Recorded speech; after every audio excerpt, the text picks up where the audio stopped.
mas a gente tem a impressão de montanha. Toda vez que vimos as montanhas, a gente foi se acostumando com uma ideia genérica de montanha, sei lá, né? E nós temos a ideia do ouro. E nós, por relação de ideias, nós podemos formar uma ideia, não uma impressão, né? No nível da pura relação de ideias, nós podemos associar ideias, desde que isso não implique contradição. Mas isso ainda é empirista, porque a nossa ideia de montanha e a nossa ideia de ouro vem das ideias de objetos concretos que nós, de alguma forma, vivenciamos. Então veja que o empirismo do Hume é radical. Então é muito bem bolado o sistema dele. Aí, aqui chega no prato principal. Questões de fato. São as questões, né, que acontecem no cotidiano, as questões, situações reais. E as questões de fato, aí que vem o ponto central ali do texto, que aí, essas coisas, esses 4 conceitos são importantes para a gente, de fato, adentrar mais tudo que já dissemos, né? Porque como o texto tem forte conotação política, ético, moral, tudo que foi dito é importante, e isso aqui é filosoficamente importante para o texto. As questões de fato. O que acontece nas questões de fato? A gente viu que quando existe uma relação entre ideias, essa relação entre ideias não pode ser autocontraditória.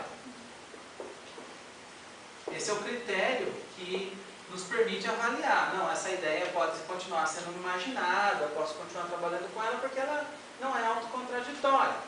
Quando você pega uma relação de ideias, pega cada ideia em particular e verifica que ela tem uma impressão correspondente, então essa ideia tem um fundamento na experiência, eu posso continuar trabalhando com isso. Quando você está com questões de fato, o que o Hume observou? As supostas ideias relativas às questões de fato, a elas não se aplica o critério de autocontradição.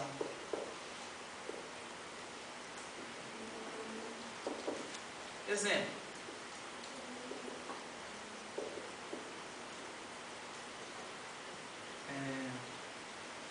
Minha caneta aqui está bem ruim. Já não está dando, vou dar um tempinho para ela voltar. É aquele exemplo famoso. A questão da causalidade, que é central no texto, ela historicamente tem sempre sido ilustrada com um exemplozinho. Diz assim: o sol nascerá amanhã. Já deve ter ouvido falar. A ideia de que o sol, como o sol nasceu ontem, nasceu anteontem, ele vem nascendo, então você fica com essa impressão que ele vai nascer sempre.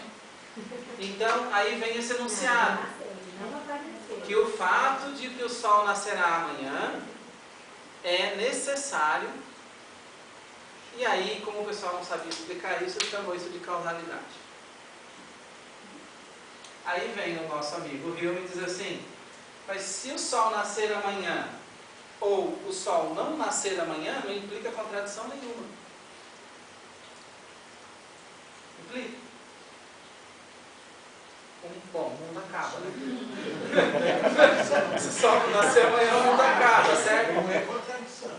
Mas não é contradição isso é destruição. Veja bem, a gente consegue imaginar a situação onde o sol nasce amanhã, e eu consigo imaginar a situação do sol não nascendo amanhã. Continuando um breu só, em 2, 3 dias está um caos, em 10 dias a humanidade não está nem aí. As árvores morrem. Imagina, né? O fim da vida dos dinossauros foi meio por aí. Então, veja, relações entre ideias, as quais não correspondem nenhuma impressão, fatalmente nos levam a autocontradição. A gente não consegue nem imaginar o que acontece, tipo no círculo quadrado. Já questões de fato, a rigor você consegue imaginar tanto uma possibilidade quanto a outra, e elas não se destroem mutuamente. Então por que a gente acredita que amanhã vai nascer o sol? Quer dizer, se ficasse chovendo um mês seguido, será que a gente acreditaria que o sol ia nascer na manhã seguinte? Ele nasce, mas ele não aparece.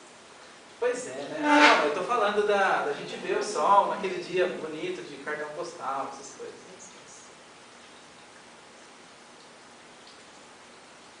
E aí? Aí entra o religioso, não fala essas coisas. Isso, religioso. Não fala essas O coisas. religioso vai ficar com medo. É o fim do mundo, essas coisas, né? Ele vai ficar com medo. Nossa, mas... Não, Deus não deixaria isso. Ah, os religiosos diriam isso. Deus, em sua bondade, não deixaria que isso sucedesse ao mundo. Ou se isso se sucedesse, que isso é a vontade de Deus. Por exemplo, seria uma saída bem baratinha nesse lado. O que o Hume vai dizer, gente? Aí agora, o tempo está avançando e a gente tem que falar de uma outra noção para vocês que é muito importante. O Hume é nominalista. Vocês sabem o que é isso aqui? Hume é nominalista. Isso é muito importante para a gente entender todas essas teorias e o que ele diz aqui sobre necessidade, causalidade, liberdade. Ainda tem um filme. Oi? Ainda tem um filminho, né? O que é nominalista? Eu descobri recentemente que muita gente estudou aqui na UEM, né, e não teve isso. Vocês não tiveram, né? Não. Você não deu essa aula pra gente, sabendo hoje. Lindamente. Se eu tivesse aprendido isso antes, nós teríamos sofrido menos. Deixa eu terminar o doutorado, vamos montar um curso para quem quiser. A gente Eu estuda espero. no nominalismo. Ó, porque falar a verdade, hein? Nós sofremos 4 anos aqui e a gente saiu muito. E sofremos em sala de aula. Hoje, quanto eu apanho? E quantas noites eu fico Agora acordada você estudando aprende. sozinha? Sozinho. Quantas vezes eu penso em você, Evandro? Faz parte. De voltar você em pau de arara. Sim, cada aula que eu não assisto desse jeito, hoje eu vou vontade de chorar. Por quê? Porque você podia ter dado uma aula dessa.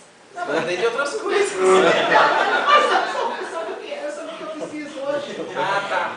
Então vamos falar desse negócio. O nominalismo, pessoal. O nominalismo ele é oposto, mais ou menos oposto, a um negócio que vocês conhecem bem chamado realismo. É o oposto mesmo. Eu vou explicar. O nominalismo ele tem muitas versões. Na verdade, é um assunto realmente de um semestre. Porque o nominalismo ele é um camaleão. Ele aparece de várias formas na história da filosofia, em vários filósofos. Às vezes ele aparece mais no campo metafísico, às vezes ele aparece no campo da teoria do conhecimento, às vezes na teoria da linguagem.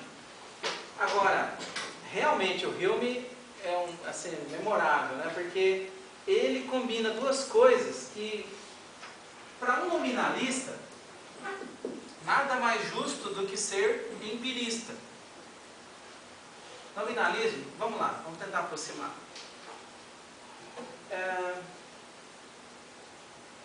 O realista, vamos pensar um pouco no realismo para a gente tirar o nominalismo daí. O realismo parte da ideia de que uma coisa tem um nome, porque nessa coisa, por exemplo, no livro, tem uma espécie, esse vocabulário é bem familiar para nós, tem uma essência que está batida aqui nessa matéria de celulose, com letras impressas e tal, e transformou isso num livro. A tal da forma do Platão, as ideias. Platão não é nominalista. Platão é realista. As ideias do Platão existem mesmo para Platão, na verdade. As coisas do mundo aqui existem na medida que participam das ideias. O que é o criador para o Platão? É o demiurgo que pega aquelas formas e imprime nas coisas. E é essa forma impressa, estampada nos objetos, em tudo que existe, que faz com que eles sejam realistas. Porque aquilo que dá ponto de partida para tudo que existe, existe mesmo. Detalhe, na antiguidade não tem ninguém que é nominalista. Platão. Né? Platão é um que a gente confunde, às vezes o pessoal fala, amor platônico, vazio. Não é. Essas são interpretações atuais. Para Platão as ideias existiam mesmo. Para o Aristóteles, a substância existia, a essência.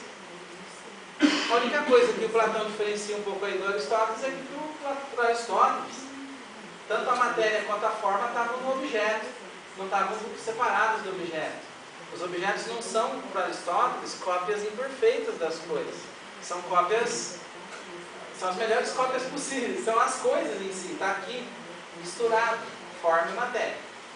Na Idade Média, isso deu um pano para